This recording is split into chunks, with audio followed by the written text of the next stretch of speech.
और बोला कि बेटी शर्मो है या क्या बेचकर खा गई हो, अपनी ही माँ को थप्पड़ मार रही हो। मुस्कान की माँ ने रोते रोते अपने शौहर को सब कुछ सच सच बता दिया। मैंने ही इस जलील को मोबाइल लेकर दिया, जिसकी वजह से यह लड़की बिल्कुल बर्बाद हो चुकी है। रहमान कहने लगा, अब क्यों पछता रही हो, यह सारा तुम्हारी लाड़ प्यार का ही तो नतीजा है। अभी वह दोनों मियां बीवी इस तरह बातें ही कर रहे थे कि बेटी पांव पटकती हुई अपने कमरे में चली गई और जाते ही उसी लड़के को कॉल कर दी।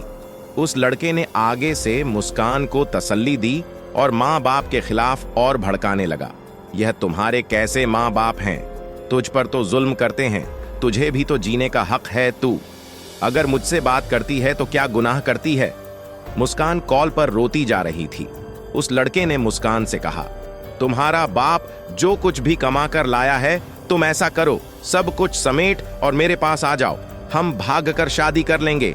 मुस्कान ने घर में माँ का जितना भी जेवर और बाप का जितना भी पैसा पड़ा था वह उठाया और लेकर रात को चुपके से भाग गई। वह लड़का मुस्कान का इंतजार कर रहा था।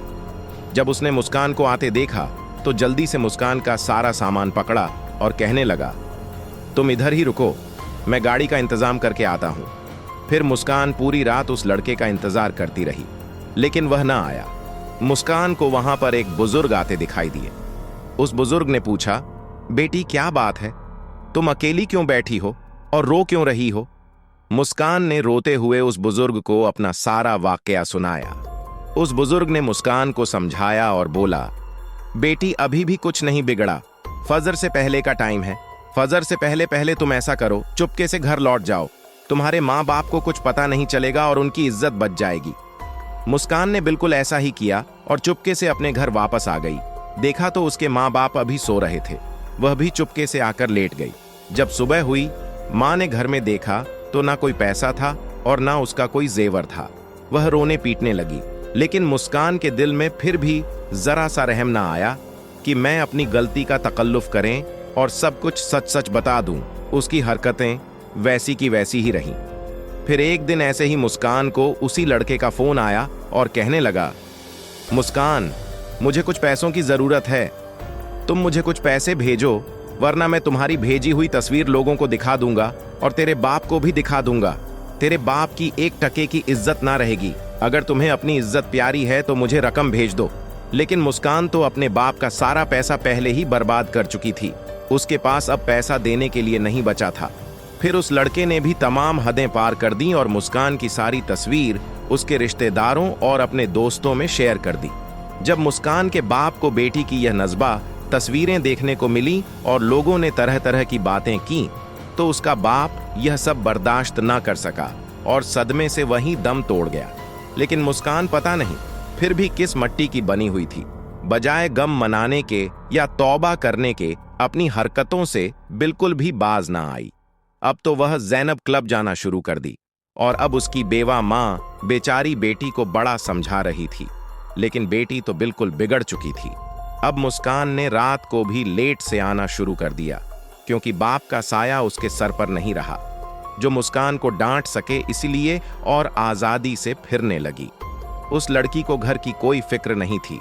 घर में मेरी माँ किस तरह से गुजर बसर कर रही है, किस तरह मेरी खाना पूरी कर रही है और किस तरह घर का किराया दे रही है, उस लड़की को हर वक्त अपनी ही पड़ी रहती थी। अब तो वह अक्सर ही अपनी माँ को बिल्कुल नज़रअंदाज करने लग गई थी। उसने अपनी तालीम बस कॉलेज तक ही हासिल की, इसके बाद अपने तालीमी सिलसिले को जारी न रख सकी। उसे थोड़ी सी भी चिंता न थी। बेटी के पास पैसे कम पड़ने लगे तो उसने एक जगह नौकरी कर ली। माँ इस बात पर तो बहुत खुश थी कि उसकी बेटी अपने घर के खर्च चलाने के लिए पैसे कमाकर ला रही है और उसका फिक्र भी कम हो गया। लेकिन वह इस बात पर बहुत ज्यादा परेशान थी कि 19 साल की लड़की अक्सर रात तक बाहर रहती थी। उसका मोबाइल फोन भी बंद होता और अपनी माँ को यह बहाना करती कि आज काम ज्यादा है ऑफिस में और मोबाइल बंद कर देती है। मुस्कान की माँ को उसके इस झूठ से तसल्ली नहीं होती थी। मुस्कान की माँ और ज्यादा परेशान रहने लगी थी और उसने एक बार फिर से सोचा, मैं किसी तरह अपनी बेटी पर नजर रखूं ताकि यह दोबारा पहले वाली गलती का शिकार ना हो जाए। इसलिए अपने घर के बाहर एक सीसीटीवी कैमरा लगवा दिया। और रोजाना सुबह उठकर वह वीडियो देखती और चेक करती कि रात उसकी बेटी कितने बजे घर आई है। मुस्कान अपनी मां की इस हरकत से बहुत ज्यादा परेशान थी और शदीद गुस्से में भी थी और उसने अपनी मां से झगड़ना भी शुरू कर दिया और बोलने लगी, तुम अपनी बेटी पर शक कर रही हो, यह अच्छा नहीं है। लेकिन मुस्कान की मां ने वह कैमरा लगाए रखा और रोजाना की बुनियाद पर यही चेक कर रही थी कि उसकी बेटी रात को किस वक्त घर लौटती है। एक रोज मुस्कान अचानक गायब हो गई। मां को उसी बात का डर था और वही हुआ। मुस्कान की मां अब कई दिन तक उसका इंतजार करती रही, लेकिन मुस्कान घर वापस न आई। मुस्कान की मां की हालत अब खराब होने लगी थी और उसने बदनामी के डर से किसी से भी इस बात का जिक्र न किया कि मेरी बेटी घर से भाग गई है। उस दिन मुस्कान की मां अपने घर के दरवाजे पर खड़ी थी।